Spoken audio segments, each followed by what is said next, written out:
With Kamala Harris for VP pick, Joe Biden has shown the forgotten people are the last thing on his mind. Kamala Harris is not just someone who refuses to denounce crime and violence by Black Lives Matter and Antifa, but also someone who has an anti-law enforcement agenda and has had one for a long time.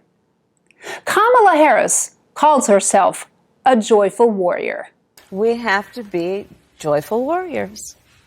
You know, I decided at the end of last year, there was so much that was just creating anxiety and depression and anger. And I was like, I'm done with that. I'm done with that. I don't like that feeling. I don't think any of us do. And believe me, she means it. Was it a blunt or joint? It was a joint. Hey. Yeah. You remember the high? I do. So if it was legalized all throughout the country and medicinal, would you do it? Listen, again? I think that it gives a lot of people joy, and we need more joy. We need more joy in this world. As a matter of fact, Kamala Harris is so joyful, she dropped out of the 2020 presidential race before a single vote was cast, leaving behind $1 million in campaign debt, along with disgruntled, underpaid campaign staffers.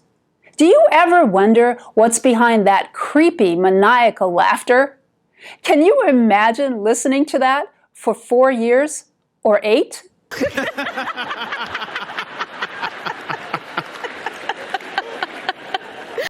Don't let the laughter fool you. Behind it is a cunning, deceitful, calculating, and self-serving politician. If you had to be stuck in an elevator with either President Trump, Mike Pence, or Jeff Sessions, who would it be? Does one of us have to come out alive?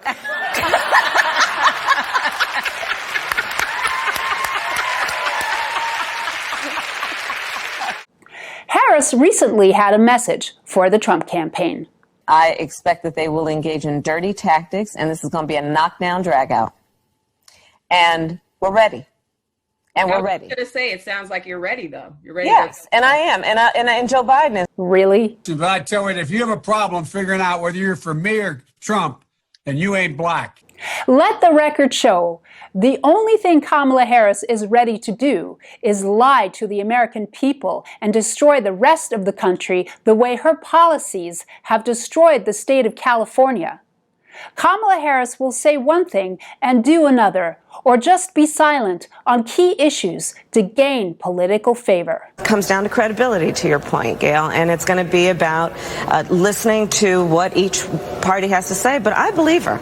Anybody who comes forward at this point, that takes an extraordinary amount of courage. She has nothing to gain. So what does she have to gain? But I believe her. You know, she's pretty specific about the structure of the House where it happened. Senator, you spoke no, I've read, her? No. If you visit California's big cities like Los Angeles and San Francisco, you will notice the extreme decline in the quality of life of its citizens. California has the nation's largest unsheltered homeless population, many of whom are addicted to marijuana, meth, heroin, and cocaine, and also to fentanyl. But don't you sometimes wonder how California got into this mess, leading the nation with the worst addiction and unsheltered homeless crisis? Her history shows Kamala Harris, who claims to be pro-law enforcement, is part of the problem. But what do you say to those who hear that and read that and still say, well, you're anti-police? Well, it's just not true. I mean, I had to ask. That's why I say we got to talk truth. It's just not true. It's not true. It's not true, period. Kamala Harris will do anything to get power. And I literally mean anything.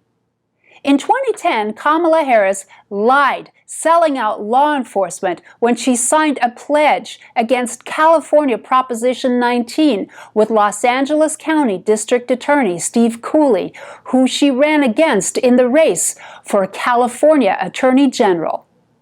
Proposition 19 was a measure aiming to legalize marijuana in the state of California. It would also clear the path for laws that would later allow legalization of dangerous drugs like meth, heroin, and cocaine.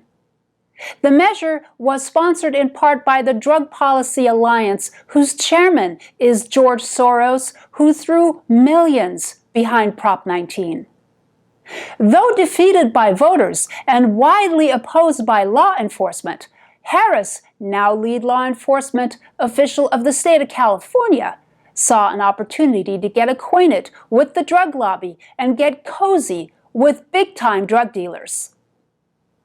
So when Kamala Harris tells you, your kids are stupid, believe her. What else do we know about this population, 18 through 24? They are stupid.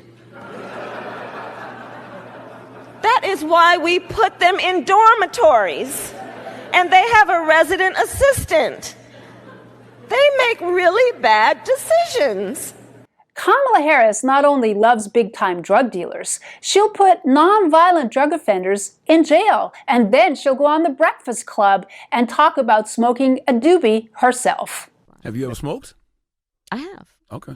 Like in And college, I inhale. I did inhale. Okay.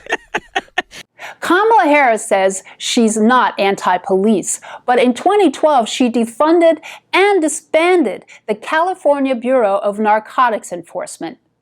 The BNE was California's largest narcotics enforcement tool, which targeted drug cartels, major drug dealers, violent career criminals, clandestine drug manufacturers, drug traffickers, and violators of prescription drug laws. Its role also included catching violent criminals who use illegal weapons while committing crimes. In other words, she'll let criminals keep their guns, but wants to take yours away from you. Can that be done by executive order? Yes. Yes, it can. I am also prepared to say and to direct the ATF to remove and take away the licenses of gun dealers who fail to follow the law. And Jake, 90% of the guns that are associated with crime have been sold by 5% of the gun dealers. We need to take their licenses away. After defunding the BNE, Harris then cleared the way for marijuana legalization in the state of California by turning a blind eye to Proposition 64 and Proposition 47, which made use of heroin, meth, and cocaine a misdemeanor, as well as decriminalization of certain crimes against children. And I'm proud of the work that we were accomplishing, which was about one of the first in the nation reentry initiatives, focusing on young men, mostly Black and Latino, who had been arrested for drugs and getting them jobs. When I created that program, you know what people said to me? She's creating all these programs. I'm going to tell you this term that was commonly used to refer to my program: hug a thug program. Under California Proposition 57, Kamala Harris' policies on incarceration and re-entry have proven to be a detriment to people released early from jails or prisons. Many have ended up on the street among the homeless population in California, which stands at 180,000 and counting. If you really want to know the truth about Kamala Harris' criminal justice policies, all you have to do is take a walk in downtown Los Angeles, Venice Beach, or the streets of San Francisco. Kamala Harris is a disaster for California and a disaster for America. From the front lines of America's leading political news and opinion, I'm Alex Dadig with Front Page Index. Politics for you.